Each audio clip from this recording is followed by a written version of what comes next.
but we'll see how it goes afterwards. I'm not sure what's going to happen, but yeah. What was that part? I can say I know someone.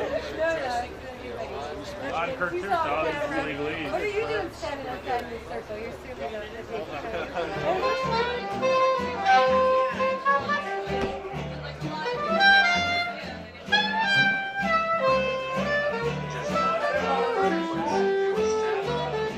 This means a lot to me to see you all here.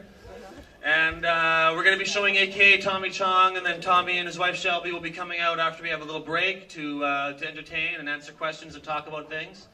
We're going to have a break in the middle so we can go outside and get some fresh air and have a toke, because you shouldn't be inhaling or burning anything in the theater. But I want to say thank you very much. I've been having a really wonderful time with this NDP campaign. Today I've finally been approved as an official candidate, so I'm in the running.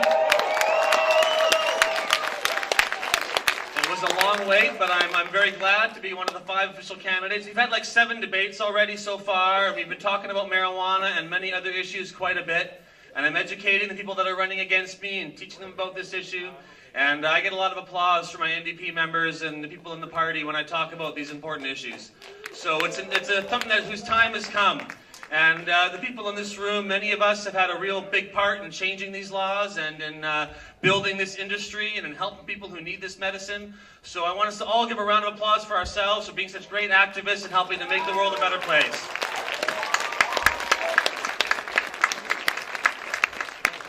And it's not the only thing I'm talking about in this leadership race, but there's no doubt that cannabis is one of the most important issues in this province that's been ignored by our politicians far too long.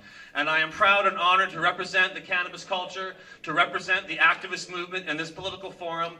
I'm so excited to have everybody here to help support the work that I'm doing in the party. It's about all of us together making the world a better place, ending these laws that cause so much pain and suffering and misery in our province and around the world.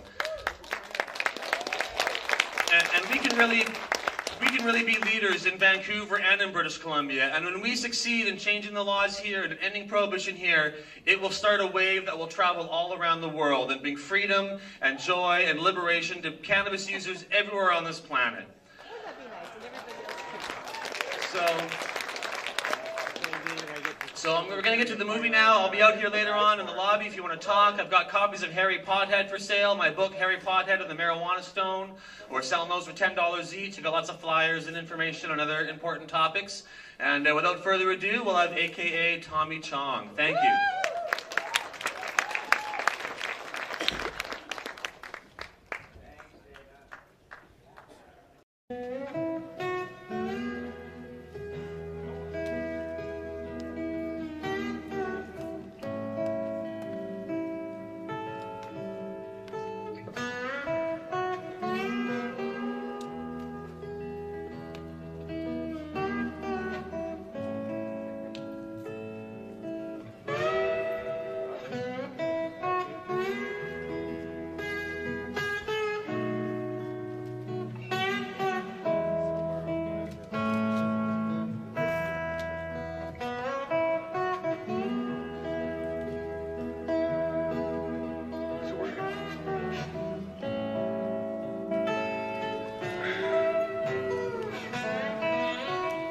My name is Tommy Chong.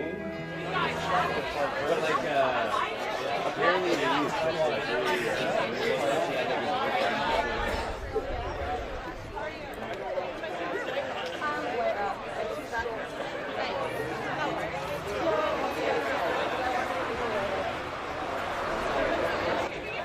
Al the Alchemist gonna do some street rolling at Tommy Chong.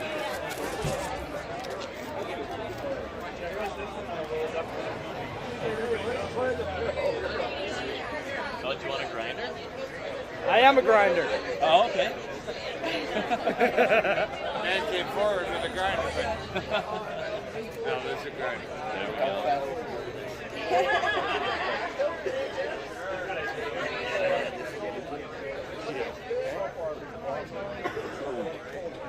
You can do this at bus stops, at concerts, at movies, restaurants, any place you need to roll a joint in the palm of your hand, really. At home, if you just want to do it for the hell of it. All right.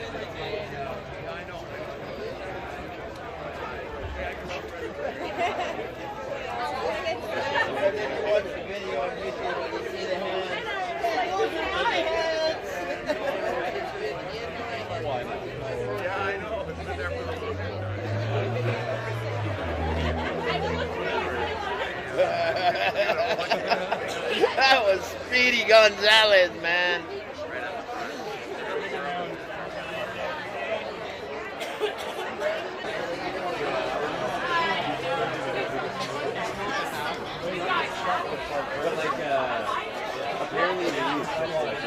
Helped to bring Mark Emery home. He's made his appeal to the American government to be sent back, and they're looking at it right now. And then hopefully they'll agree to that in the next few months, and then we have to apply to the Canadian government, and that will actually be a harder challenge. And if you haven't already done so, please put a letter in the mail to our public safety minister and to the Conservative government, and also tell the Liberals and the NDP that you want to see them stand up on this more too, and that we're going to bring Mark home as soon as we can.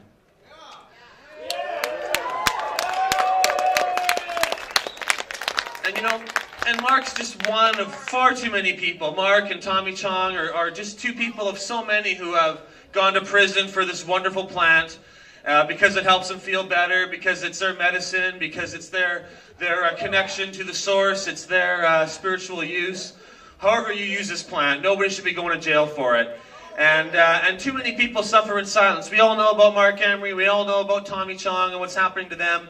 But so many other people who are in jail for marijuana, we don't hear their stories. And we don't hear the way their lives have been affected and the challenges they've had. But it happens every day. And it's time for this war to end. Yeah. And that's the main reason I'm in politics and why I'm here today and why I'm working in the NDP is because it's time for this war on marijuana to end. And we need a political voice. And the NDP has become that voice for our party. And I will not cease in my efforts until marijuana is legalized in this country. And and I'm not the only one in the room who feels that way. But, you know, whether or not I win this leadership race now, I will continue to work within the NDP. I believe that ultimately we're looking to change a law that's written down on a piece of paper, and we need to change that law and make something different. And that involves politicians getting into our government, getting into the legislature, getting into parliament, and changing these laws. And I've had two people tell me tonight that they've never joined a political party before, but they liked what I had to say, and they decided to join the NDP and to get involved. And that is very inspiring to me, that people like the message that we're bringing and that they want to get involved and make a difference. And you know, there's a lot of things we can do. We've had some amazing rallies, we have protests, we have civil disobedience, we've built stores and businesses to sell the items of our culture and to sell medical marijuana. And those are all part of the solution, creating that awareness and getting people activated. And ultimately, we need to have a political solution. And we need to get involved in politics, to join political parties, get involved in the NDP, or join a different party if the NDP is not the one for you. Because we need people in every single party working to make a difference and to end this war.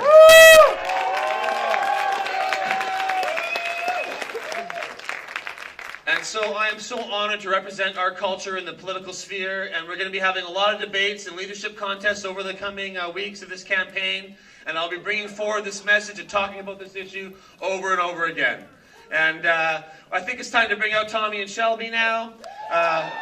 So they're going to do a question and answer, talk to you, and then I'll come on a little bit later and have a few more words to say. Thank you very much. Thank you, Tommy and Shelby.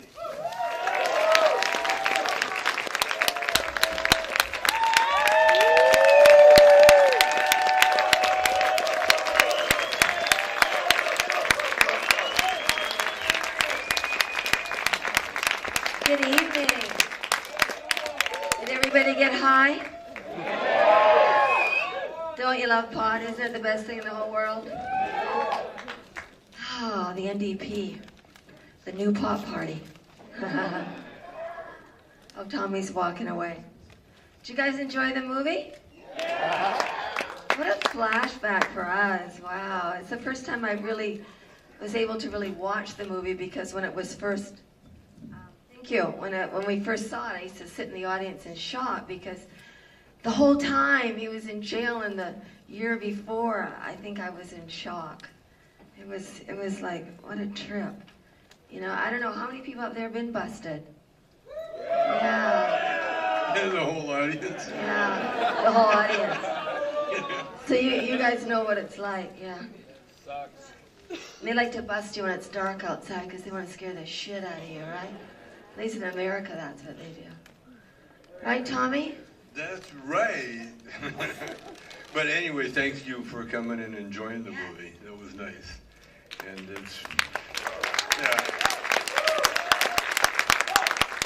I love it. Every time I see that movie, I cry and go, wow.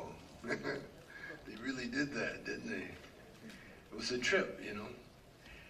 And you don't think, I thought, you know, that I was going to be a rebel. I was going to fight it. You know, I was going to take it to court, and I was going to show them how good marijuana really is for you. And then my lawyer started, you know, talking sense into me. Yeah. You know, it's not about marijuana, man. It was a great learning experience. But having to make that choice was an honor, you know, because it was time to step up. Like I said in the movies, I had made a lot of money, yeah.